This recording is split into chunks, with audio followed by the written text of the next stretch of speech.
शिला प्रभुपाद की जय, गुरु गौरांग की जय। तो कल के सत्र में हमने सुना था श्री प्रभुपाद जी कहते हैं कि तीन चीजें मुझे सजीव रखती हैं।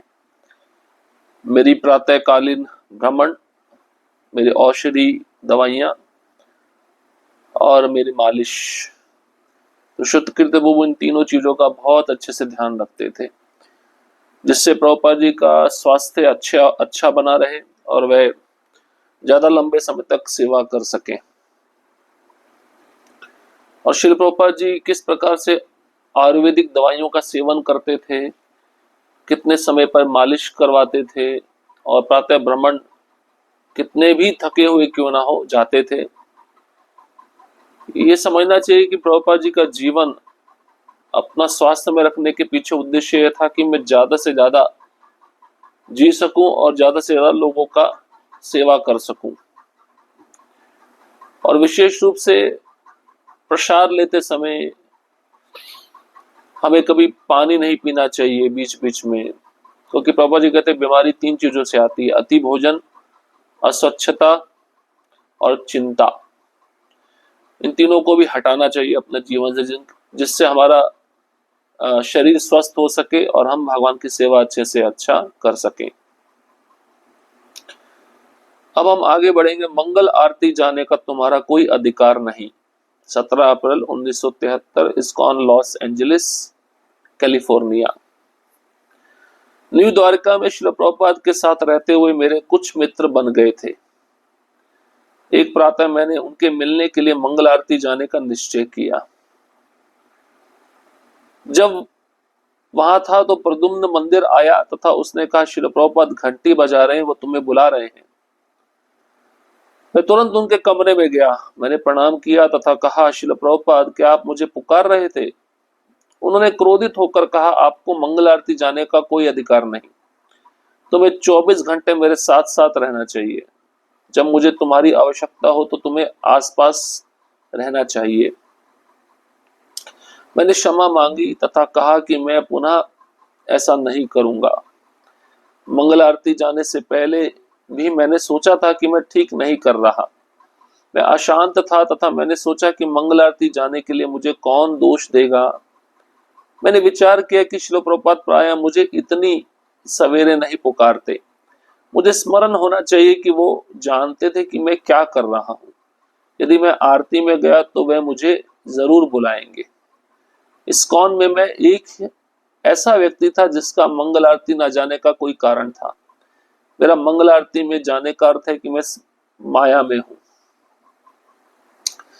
आपके कक्ष में इतनी प्रातः प्रवेश पाना बहुत शानदार था। मैं जानता था कि मंगल आरती जाने के लिए मैं दंडित होने वाला हूं। स्पष्ट है कि मैंने सब कुछ आपसे सीखा है।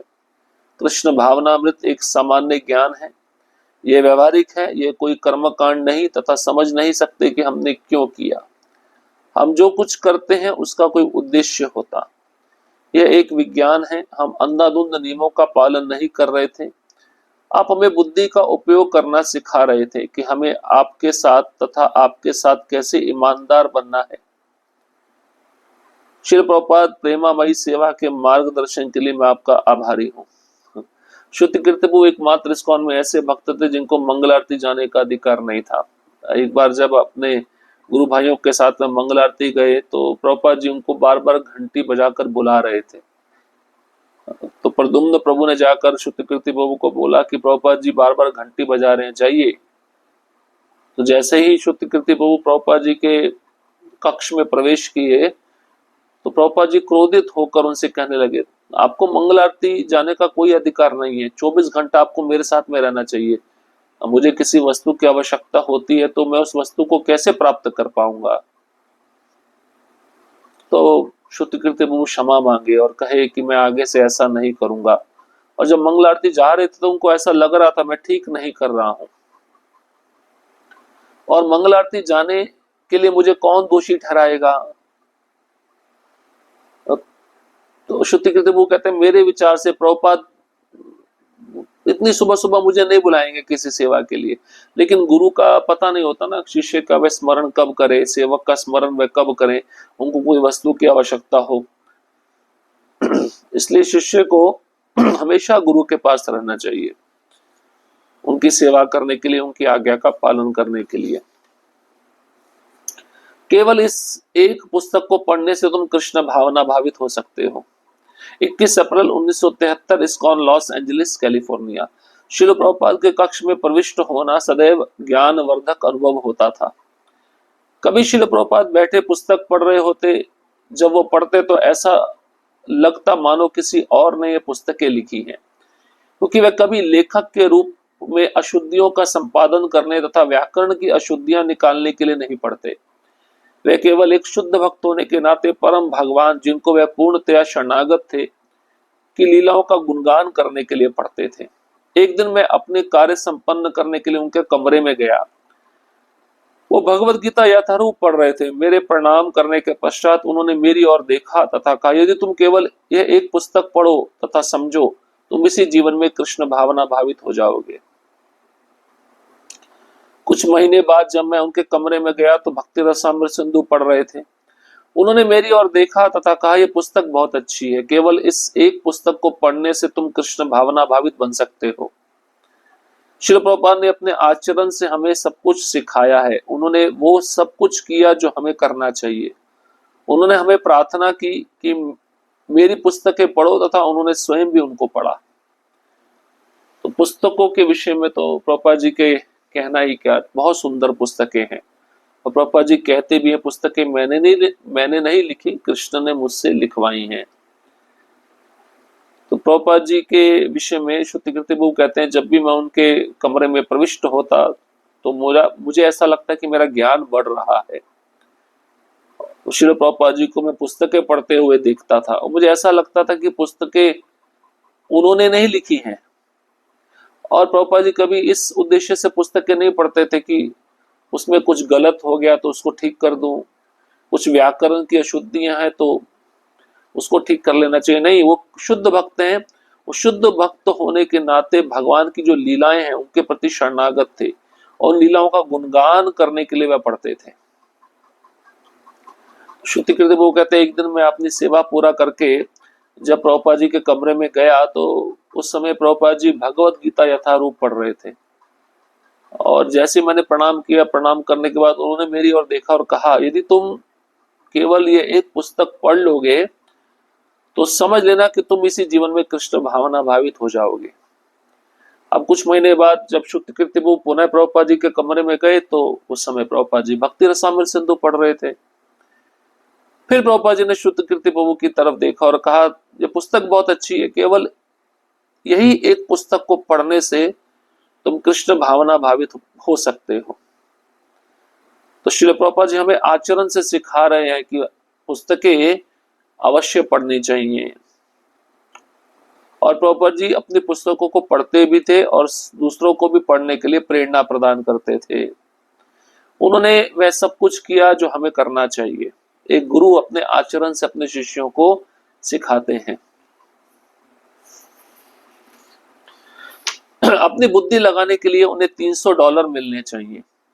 हम लॉस एंजलिस में आ गए थे। श्रील प्रभुपाद कतिपय मिनटों के लिए मेरे कमरे में आए और उन्होंने मुझे कुछ नए व्यंजन बनाने सिखाए। वे कैसे कमरे में आए, फर्श पर बैठे तथा कार्यकलाप का निर्देश दिया, वे अत्यंत प्रीतिकर था। एक और अवसर पर जयतीर्थ ने श्रील प्रभुपाद को एक डेस्क पर रखने वाली घड़ी दी, जिसका यदि डायल बदल दिया जाए वह विश्व के किसी भी शहर का समय बताती है। श्री प्रभुपाद घड़ी देखकर बहुत प्रसन्न हुए तथा कहा, जिस व्यक्ति ने इस घड़ी का आविष्कार किया उसे अपनी बुद्धि लगाने के लिए $300 कीमत मिलनी चाहिए। इसी अवसर पर ऊपरी मंजिल पर एक प्रसिद्ध पोशाक नमूनेकार था। यह व्यक्ति विश्व भर के करोड़पतियों के वस्त्र के नमूने बनाता था। वह श्री प्रभुपाद की पूरी अलमारी वस्त्रों से सजाना चाहता था। मैं कल्पना नहीं कर रहा था कि वह कैसा विशिष्ट प्रकार का कुर्ता तथा धोती बनाएगा तथा श्रील प्रभुपाद उन्हें पहनेंगे। उसने कभी श्रील प्रभुपाद के लिए वस्त्र नहीं बनाए। वास्तव में श्रील प्रभुपाद नवीनतम फैशन के नहीं थे। श्रील प्रभुपाद एक सन्यासी थे तथा वे अपने व्रतों का दृढ़ता से पालन करते थे। वे अपनी बहन को भी अपने साथ अकेले कमरे में बैठने नहीं देते थे तथा इस तरह मुझे बताते कि जब वे बातें कर रहे हों तो मुझे उनके साथ कमरे में बैठना चाहिए। श्रील प्रभुपाद जीवन के उदाहरण द्वारा हमारे सम्मुख श्रेष्ठ उदाहरण प्रस्तुत करने के लिए आपका बहुत बहुत धन्यवाद। आपने सदैव वही किया जो उचित था, क्योंकि आपकी इच्छा सदा श्री कृष्ण की सेवा करने की होती है। तो प्रभुपाद जी को एक बार जयतीर्थ प्रभु ने घड़ी लाके दिया, उनके डेस्क पर रखा, और यदि उस घड़ी का डायल बदल दिया जाए तो विश्व के किसी भी देश का वह समय वह घड़ी बताती थी। तो श्रील प्रभुपाद उस घड़ी को देखकर बड़े खुश हो गए, और श्रील प्रभुपाद ने कहा, जिस व्यक्ति ने घड़ी बनाई है उसे अपनी बुद्धि लगाने के लिए $300 कीमत मिलनी चाहिए। अब प्रभुपाद जी जहां पे रह रहे थे उसी इमारत के ऊपर मंजिल पर एक प्रसिद्ध पोशाक नमूनेकार रहता था। वो विश्व भर के करोड़पतियों के वस्त्र बनाता था। तो उसकी इच्छा थी कि मैं प्रभुपाद जी के लिए भी कुछ वस्त्र बनाऊं, लेकिन प्रभुपाद जी तो सन्यासी हैं। वो चाहता था कि प्रभुपाद जी की अलमारी पूरी वस्त्रों से मैं सजा दूं। अब श्रुति कृति वो कहते हैं, मुझे बड़ा अजीब सा लग रहा था, ये दर्जी प्रसिद्ध पोशाक नमूनेकार कैसा विशिष्ट प्रकार का कुर्ता धोती बनाएगा, क्या श्रील प्रभुपाद उसे पहनेंगे? तो प्रभुपाद जी के लिए उसने कभी वस्त्र नहीं बनाया, क्योंकि प्रभुपाद जी नवीनतम फैशन के नहीं थे, वे सन्यासी थे, और एक सन्यासी को अपने व्रतों का दृढ़ता से पालन करना चाहिए। तो श्रील प्रभुपाद जी अपनी बहन के साथ अकेले कमरे में भी नहीं बैठते थे, ना उनसे बातचीत करते थे, और जब भी बातचीत करनी होती थी तो शुद्ध कीर्ति प्रभु को साथ में वह कमरे में बैठाते थे। तो श्रील प्रभुपाद का जो जीवन है हमारे लिए उदाहरण है, यह प्रस्तुत करने के लिए कि हमें कैसे रहना चाहिए, कैसे व्यवहार करना चाहिए। और श्रील प्रभुपाद जी सदैव वही किया करते थे जो उचित होता था, और श्रील प्रभुपाद की इच्छा हमेशा श्री कृष्ण को प्रसन्न करने की होती थी। हरे कृष्ण कृष्ण कृष्ण हरे हरे, हरे राम राम राम हरे हरे। श्रील प्रभुपाद की जय, गुरु वरांग की जय।